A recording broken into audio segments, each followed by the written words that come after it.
Welcome. Your art is a spell, and it will change your life and the world around you. Welcome back to Your Art is a Spell. I'm so excited to share today's guest with you. Opal Starlight is an incredible hairstylist, hair magic creatrix based in the Bay Area. They are also a healer. They're a witch. They work with clothing and jewelry, and they've just created and opened up a space called the Magic Spell Studio that's in the Bay Area that you can visit and get your own transformational hair cuts and stylings there. And I wanted to bring them on today's episode because they have such a unique vision when it comes to hair, to adornment, to the ritual of transforming yourself. And I wanted to really highlight hair and clothing and jewelry as art practices. As this season, we've been talking a lot about art that's in museums and galleries and digital art. I really want to expand beyond the more traditional and start to bring in other types of creative practices into Your Art is a Spell, because art is so expansive and touches so many people. And I'm really excited for today's conversation with Opal Starlight, for you to get to know them and to learn more about the many magical ways that they show up in this world. So without further ado, here's my conversation with Opal. I am so happy to have Opal Starlight as today's guest for Your Art is a Spell. What a gift for you to be on today's episode and to share all the incredible ways that you show up in the world as an artist, as a healer, as a witch. I love how expansive you are in terms of the spaces you create, the communities you connect with, and how you're working with creative practice as a liberatory, transformational tool for identity and for shifting a lot of things that need shifting in our world right now. And I would love to invite you to share a little bit about yourself, maybe how you got to the place you are, a little bit about your journey. And if you want to just start off, though, by introducing who you are and how you're showing up today, Opal. Yes, thank you so much for being here. First, just want to say, just the name Your Art is a Spell is basically my life's philosophy. So this is such a special moment for me to be here talking to you, and to Geminis during Gemini season, just having like a really Yes. magical conversation. Yes, my name is Opal. I have been a hairstylist since I was 15. I have had many iterations of that job. I have gone from working in Beverly Hills on celebrities to working underground as like a punk stylist in San Francisco for a decade. And now I work in my own private studio. It's called Magic Spell because I believe that hair cuts and adornments are magic spells. Yes. Um, yeah, and I just opened a couple of months ago here, and it sort of has become the place for all the realms of which I exist in to coexist together. And it all centers around decorating yourself and the way that I see sort of our bodies as altars that we have the opportunity to decorate and set intention with. Oh, wow. Yes. Thank you so much for sharing this. And it's so exciting that you have a studio, a space that people can come and visit in person. And I'm curious, would you mind sharing a little bit about what guided you to working with hair and seeing hair as an artistic practice, as well as a practice of, identity and, transformation? Like, I'm curious how you got started on this path. Yeah, thank you. I think the first time I colored my hair, I felt liberated in a way that I really needed. I grew up as a queer kid in a really, really conservative Catholic family.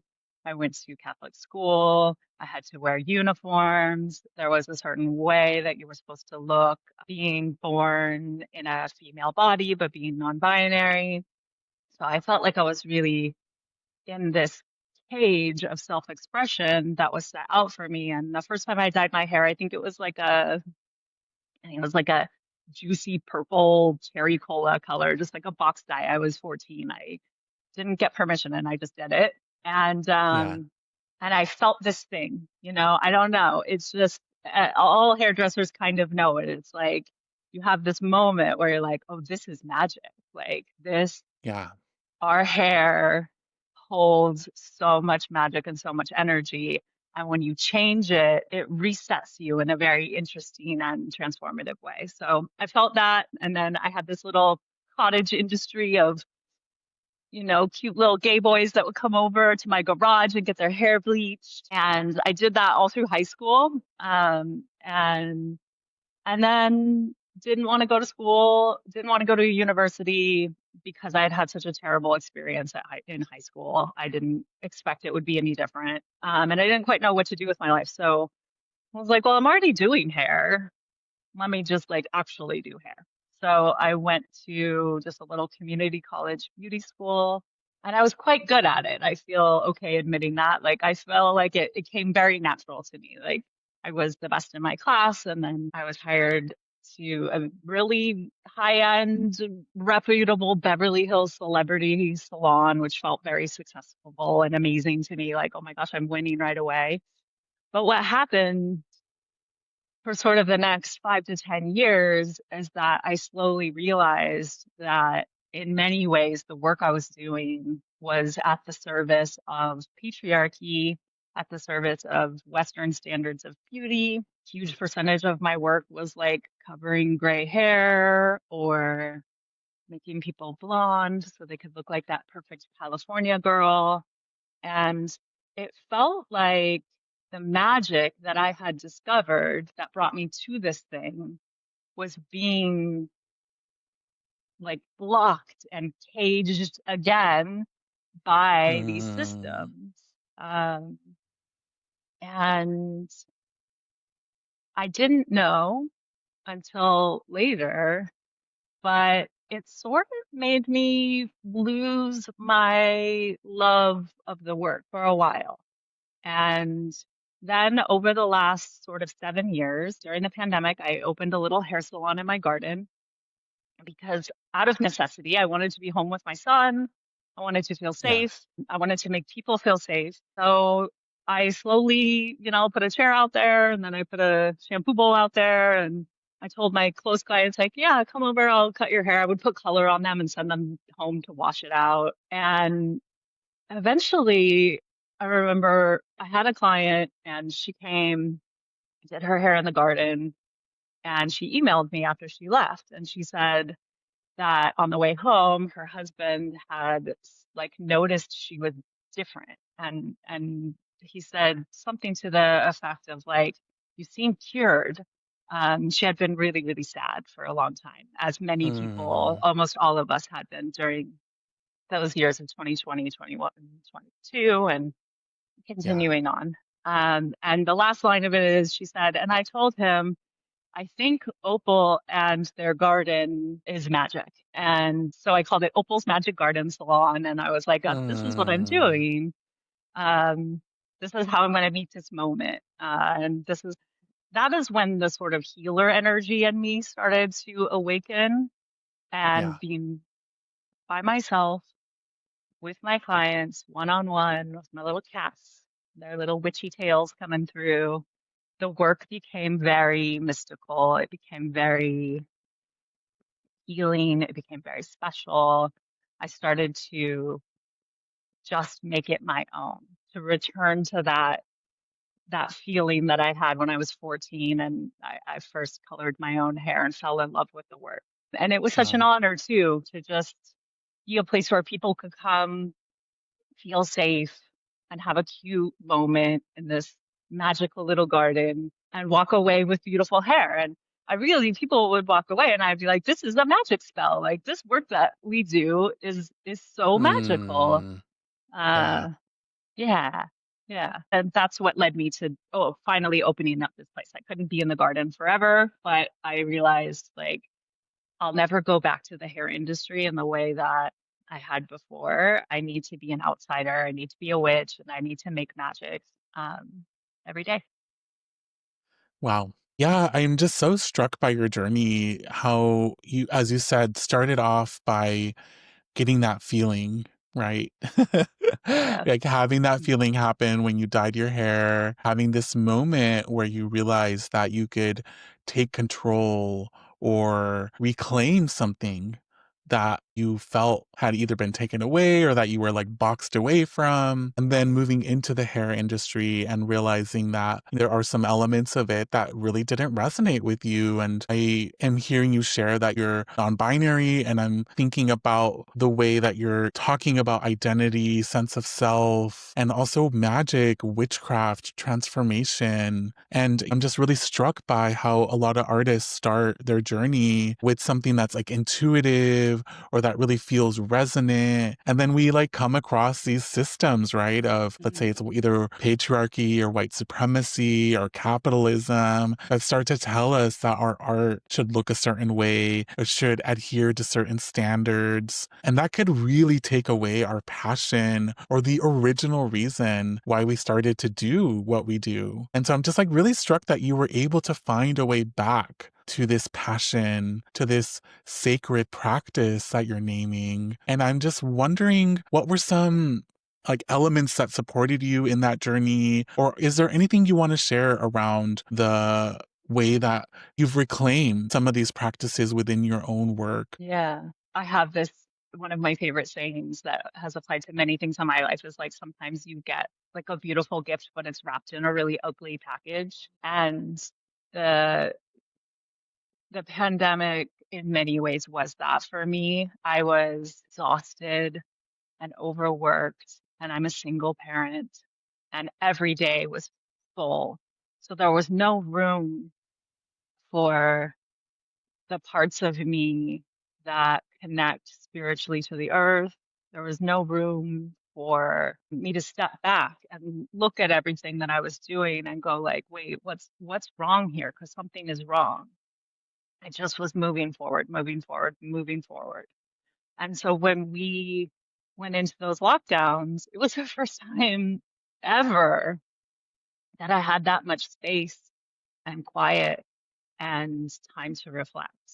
And at the same Yeah. time, I was doing a lot of healing work with psychedelics. So I was connecting more to my spiritual self, my higher self. I was feeling really um, like I was being liberated, which is so wild to have that Yeah. happen, right? All at the same time that like we're locked in and Yeah. isolated. But for me, I really needed that. And then working in the garden, I have this beautiful avocado tree that's like 3 stories high that sort of cradled the space where I worked, and there were flowers and bugs, and I had to work with the elements because I couldn't obviously work when it rained or if it was going to be really hot. So I think all of those things together helped me journey back to myself and to Yeah. who I am and who I'm supposed to be on this planet.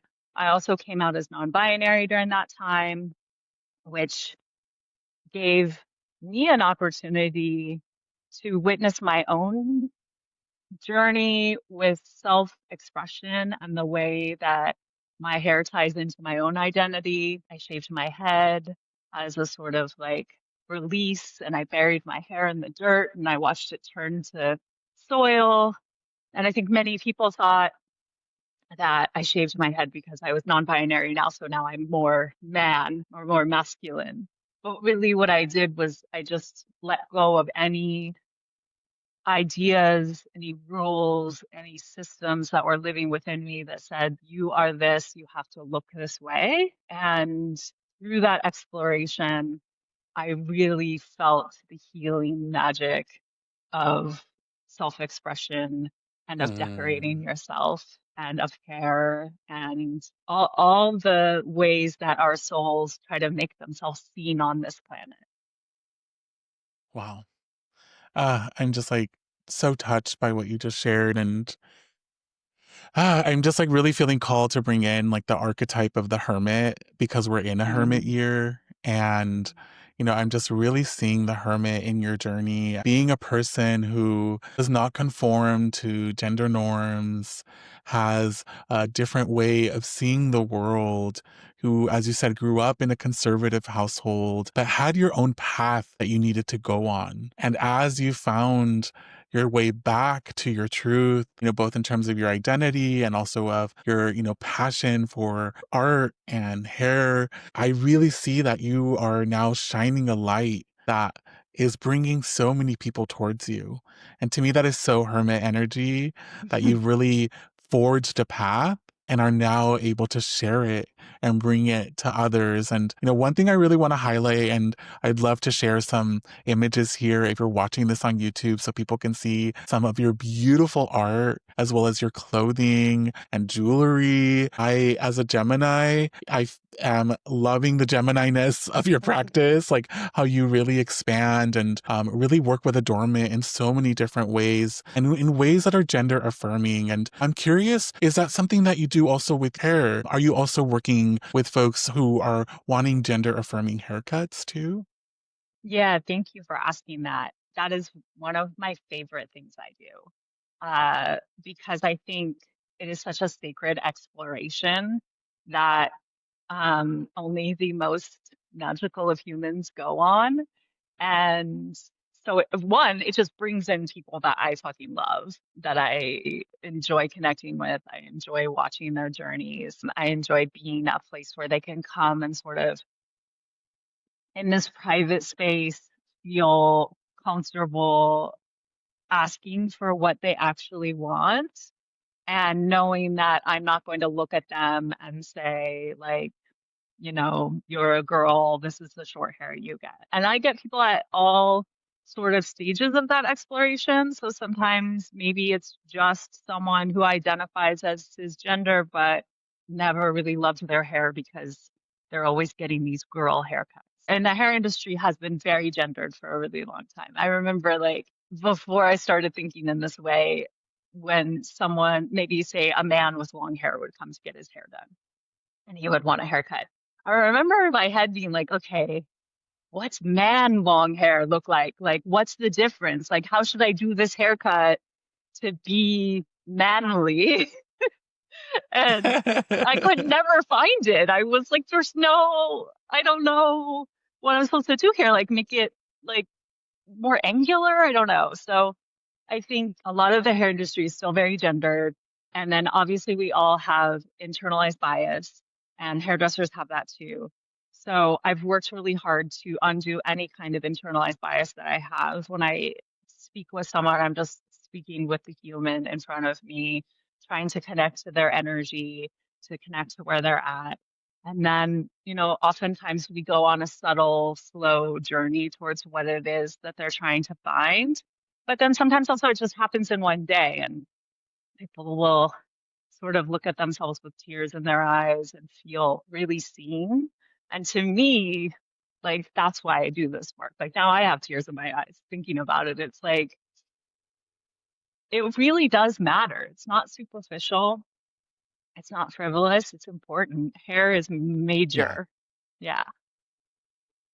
Yeah. Yeah, it's major. And, I'm really touched by the space that you create for people to tune into that, to explore that, to question that. And as you're saying that you've had to work on yourself to really let go of some of this conditioning, right, that we receive from the world. And I'm like curious for you as a non-binary person, what that has meant for you to reconnect with your sense of self as a non-binary person, and also how that maybe has impacted either your art or how you show up in the world.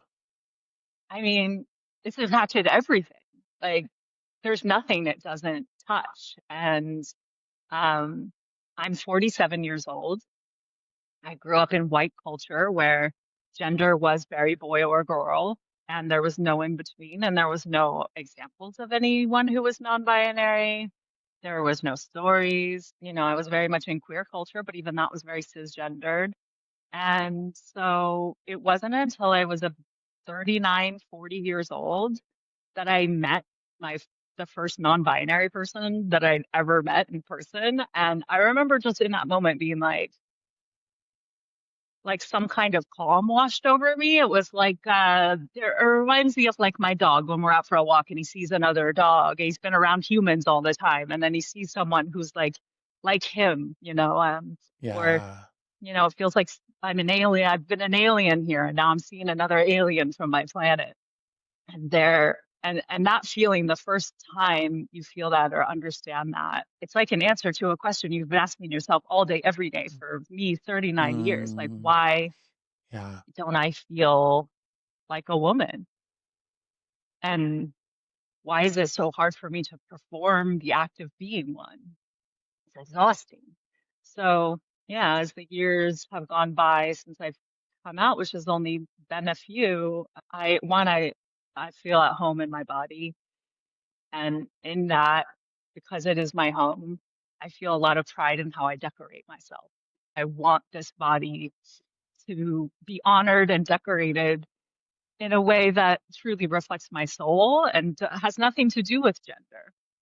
And then there are ways in which I express myself sort of intentionally to honor the part of myself that had to pretend to be a woman. Like I grew out my leg hair, my pit hair, and I like to wear dresses and have hairy legs, or when I had my shaved head.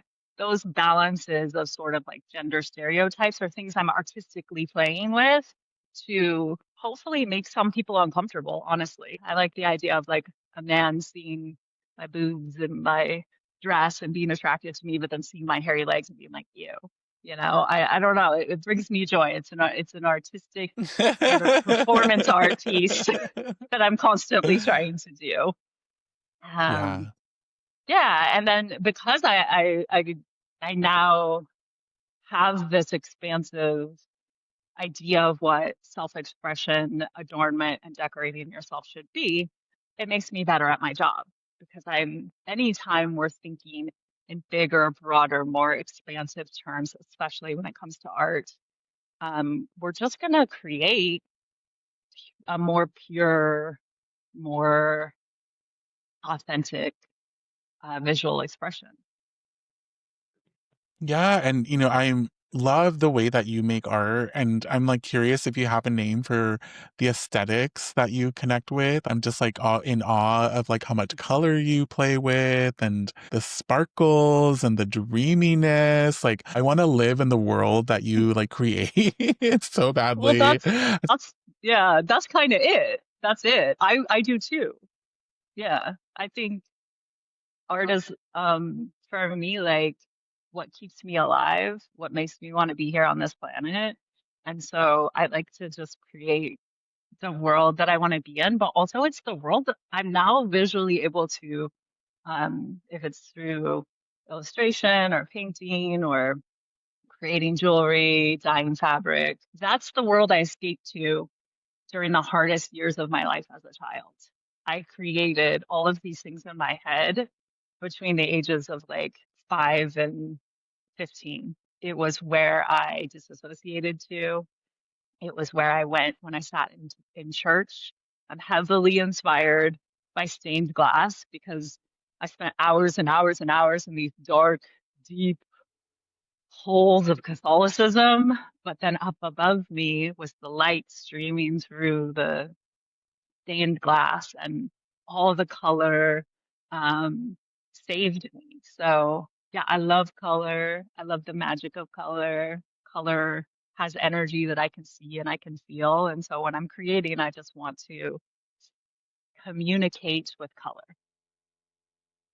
Yeah, and I love how much you've been doing that in the Magic Spell Studio. Like, I just feel like it's so incredible that you've gotten to take some of this, as you said, life-saving, visionary existence and bring it into the physical form and share it with other people. And I'm curious what that's been like to have your own space. Knowing that, as you said, you were doing haircuts in your garden for a while, and now you have a space, like a physical location that people can come visit. And I'm curious what it's been like to like decorate it and to like make it your own and to then have people come and invite them into that space. It's just so fun. It's the funnest thing ever. One of my art forms that I couldn't do just financially or logistically, but that I love, love, love is like an immersive experience. And maybe not so much what you see in an art gallery, but more like just immersive spaces that feel transformative.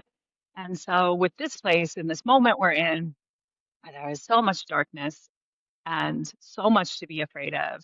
I wanted it to feel like ascending into a cloud, like just sort of you walk in and you're not in this timeline anymore for just a little minute, while you're getting your hair done. So I've just started. I keep telling people it's a blank slate, although I think if most people saw it, they'd be like, I don't know if this is what I would call a blank canvas, but I have. In your world, that it is, right? Oh, yes, it's minimalist at this moment. Like, look at this chair. And yeah, so I have like a big gold moon on the wall, and that's meaningful to me because eclipse season is a big season for me. I always do a lot of healing work during eclipse season. Mm, Um, yeah. and yeah, I've got clouds, and I'm sort of thinking about this earth spirit. I'm not thinking about her. She has been in me and around me since birth, but it's sort of this like it's not Mother Earth in a way that maybe we often think of or see her. She's very sexy. She's very like sultry, long nails and lingerie, and she is my inspiration for this space. So as I go along, I'm like right now I'm like working on this big pillowy hand with these long nails, and it's green and it's sort of her Ew. hand, and so that will be in here. And um, big eyes on the wall, and I'm sort of putting her body parts all over the space. And eventually, Mm, hopefully, I'll have some kind of a studio walkthrough or a show or something when I'm done. But I'm giving myself the space to take my time with it. And then I have the elements. I have water, I have fire, I have plants, and everything I do artistically. I also really want people to connect with nature and to feel and remember that this earth made us. We are made of this earth. We aren't just visiting here. We are the earth. Everything here comes from that spiritual place. And so when you're getting your hair done or you're looking at the little garments I dye or the jewelry and you're decorating yourself, I want you to feel like connected to the way nature decorates the earth. My biggest inspiration when it comes to adornment. It's just, yeah, yeah, nature is so sparkles. maximalist.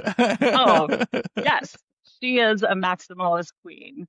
Yeah, sparkles, obviously, flowers, vines, they're all decoration. Yeah. Yeah.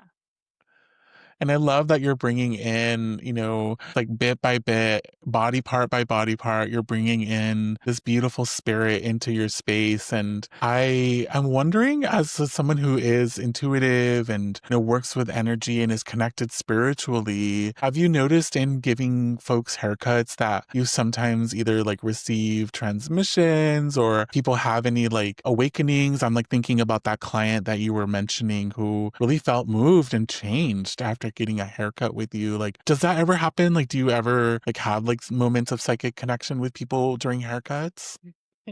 Yeah. I was just laughing because it's like, yes, always, all the time. And it's interesting because I when I opened this space, I thought I was going to do tarot readings, psychic readings. I'm very psychic. I connect with spirits. I can bring through loved ones who have passed on. I can bring through ancestors sometimes with folks. That all happens. And in this world, if you can do that, then you do readings. That's what you do.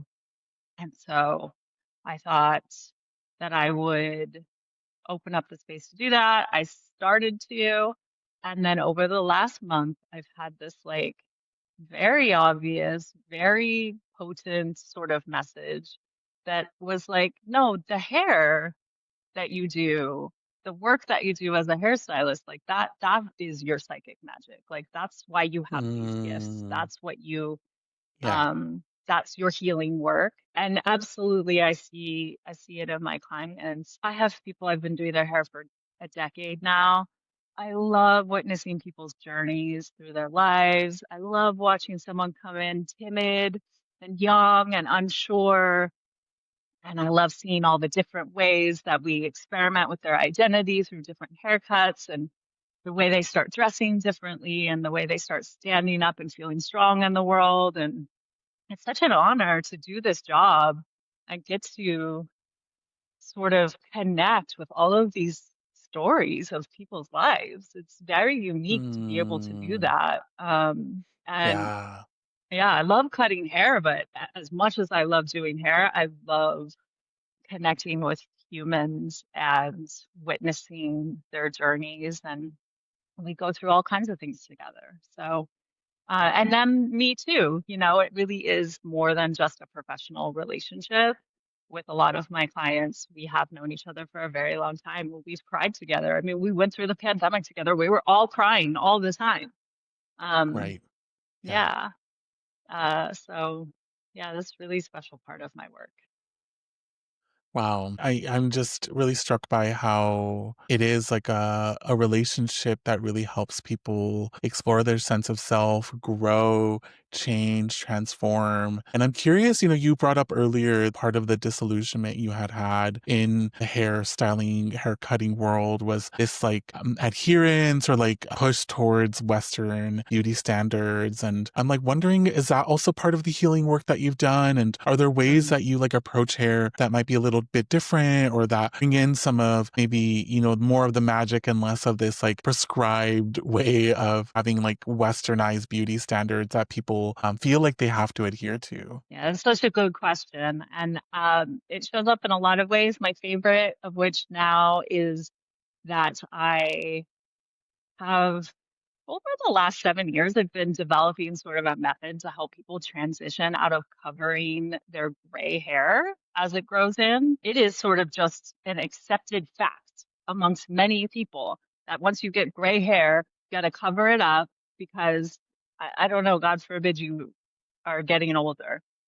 And Right. we have such a twisted, stupid way of talking about and looking at aging. It doesn't align with my experience of getting older. I feel wiser, I feel calmer, I feel more beautiful. I wouldn't want to go back. I don't want to be younger. So in Yeah. in my work as a colorist, I started to notice that my least favorite thing to do just energetically on a vibe level was people coming in Hmm. for regular appointments just to cover their gray hair. I started calling it paying your old lady tax. Like people would come in, they'd be unhappy to see me because they'd be resentful of this thing that they have to pay money for, that they have to keep up. The roots keep coming in. It's a vicious cycle. Now they're hyper fixated on the gray roots. They can't stop staring at them in Yeah. the mirror. It feels to me like a form of like collective mental illness almost. And I do want to make a little caveat here to say that like I deeply understand that professionally for some folks in the professions they are in, they do need to sort of hide their aging as a way to make sure that they continue to advance at their jobs and get respect. Unfortunately, we're not going to fix that today. But what I started to do is I started to just set an intention that anytime anyone asked me about what they could do instead of coloring their gray hair, or if they asked my opinion on what they should do about their gray hair, then I would Mm, start moving them in the direction of decorating around it, painting pretty colors next to it, but not burying it. And then I also developed a method to help people transition out of covering their gray hair if they were already doing that in a way that wasn't like this harsh thing where you had to shamefully walk around with like half colored, half not hair. And I then, as I did that, I watched like this magic happen within the clients that I do that for, these women like going from sort of like being in that prison of like, this is what you have to do because this is what everyone does, to growing out their gray, embracing the age they are, embracing the way they look. It felt like a reconnection to wildness in this really cool way.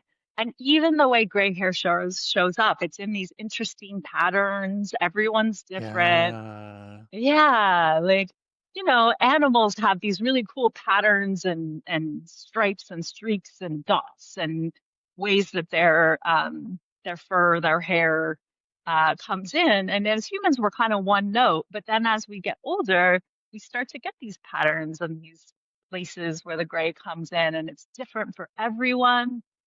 I always say, like, Mother Nature does not miss. Like, it is so pretty and beautiful. If you embrace it and you work with it, it's liberating. And so the work I do around that right now is just trying to like not treat gray hair as this frumpy, old, insignificant thing, and instead like elevate it and be like, gray hair is so beautiful. There are so many things that we can do with it that are still fun and interesting. It's so fun to cut. Like doing a really like interesting, cool haircut on gray hair is like my favorite thing ever. Um, Mm, and then it's empowering, and the opposite of like every 6 weeks going to this appointment that says like my aging body is not okay. I need to bury it in hair mm, dye. yeah. That's a bad ritual. That's a ritual of shame and self-disgust. Really one of my favorite things to discover and work on. And I've been doing it and I'd love to do more of it. Anyone that wants to come see me to work with your gray hair, to make your gray hair more magical, to make your gray hair feel sexy and cool, or whatever the thing is that you want to feel that you are, like I just think it's an opportunity. I don't see it as something to cover up. I think it's the best hair we get to have. I'm loving what you're sharing, and it's so visionary, so expansive, so transformational. And I really do see you as an activist in really pushing up against some of these boxes, jails, ugly rituals that people feel sometimes they have to put themselves in, whether it's feeling like they have to adhere to a certain gender norm, a certain age norm. These are ways that people have been imprisoned and also damaged, right? Like it really makes people feel bad about something that can be perceived as beautiful, wild, powerful, magical, unique. And to me, again, like I'm like seeing that hermit energy in this too, where you're really creating a path that so many people are going to benefit from your vision and your ability to really highlight the beauty and magic in people reclaiming something that this system has really tried to teach us is bad, disposable. So I just like really want to name that what you're doing is so special, so incredible. And I'm just like so excited to highlight your art practice and, really wanted to bring you on because as a Gemini, in Gemini season, I really wanted to have another Gemini to connect with and also someone who sees art in such an expansive way, knowing that art really permeates through so many aspects of our lives. And I'm curious if there's anything that you want to invite folks to like connect with you around, knowing that they can come visit you, but I also would love for you to share how they can see some of your art, how they can get to know you better, and how they can get brought into your wonderful magic spell that you're casting. Thank you.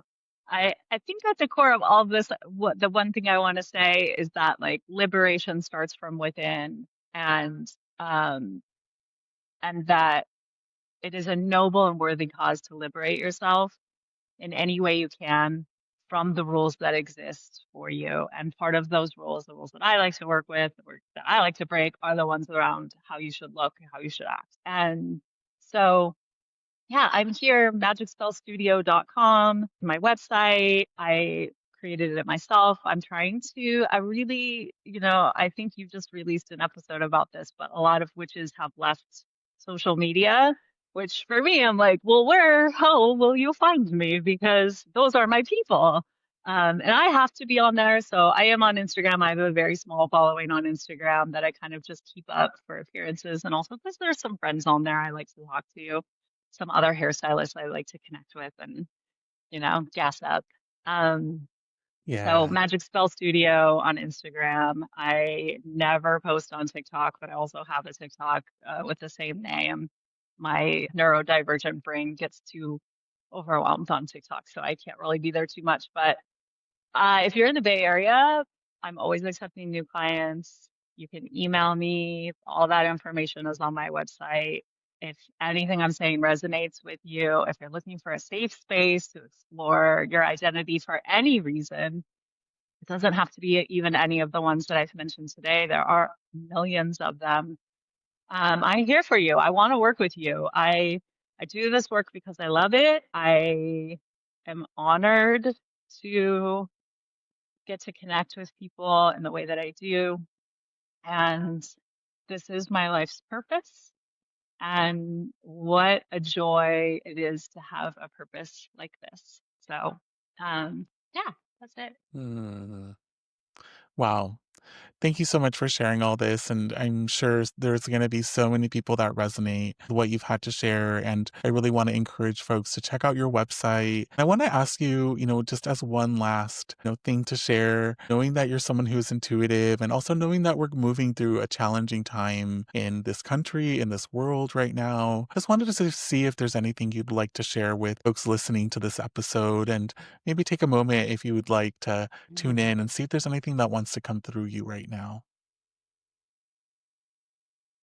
Yeah, I'm not gonna sing it because I just started singing and I'm not singing for anyone but myself right now. But I wrote this little incantation and it goes like this. I wrote it, I cut my son's hair. We were walking home and I was walking behind him and it was an especially just messed up day of news and disgustingness. And I was looking at him and I heard this song in my head and it was very simple, but it was, "You are much bigger than this. You are so much bigger than this. I have always known since the day you were born, you are much bigger than this." Wow. Thank you, Opal, so Yeah. much for being on this episode. And I want to just invite folks to connect with you. I'm going to be sharing all of the links that you shared for folks to get in touch with you. And again, I want to just thank you for being a part of Your Art as a Spell and for casting so many powerful spells that touch so many humans in this world when it's so needed right now. Thank you, Edgar. This was so lovely. Thank you. Yeah.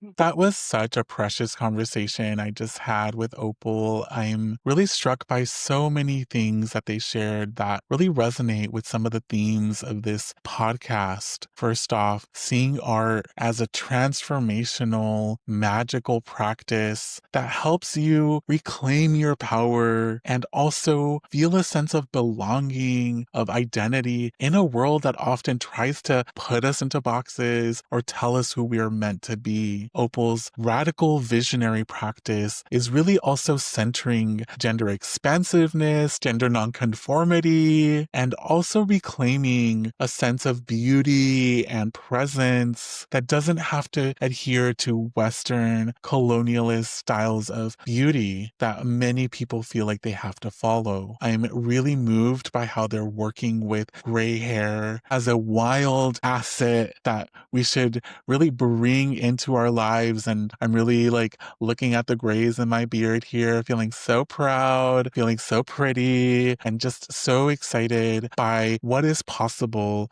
when you look at something that's been seen as not beautiful or seen as not important or frumpy, whatever words that people will like to put on gray hair, and flip that script and see it as something that you should be proud of, that you should show off, and that you should also feel affirmed by. So I want to really invite you to connect with Opal, check out the offerings that they have. And if you're in the Bay Area, go check out their space because it sounds so magical. I really hope I get to visit it one of these days in person myself. And again, I'm going to be including all of the links for Opal so that you can connect with them here in the description. And I want to invite you, if this resonated with you, if you have a friend who's in the hair world or someone who is thinking about changing their own hair or thinking about their gender or about their grays, this is such a great episode for you to share. And also, of course, would love to invite you to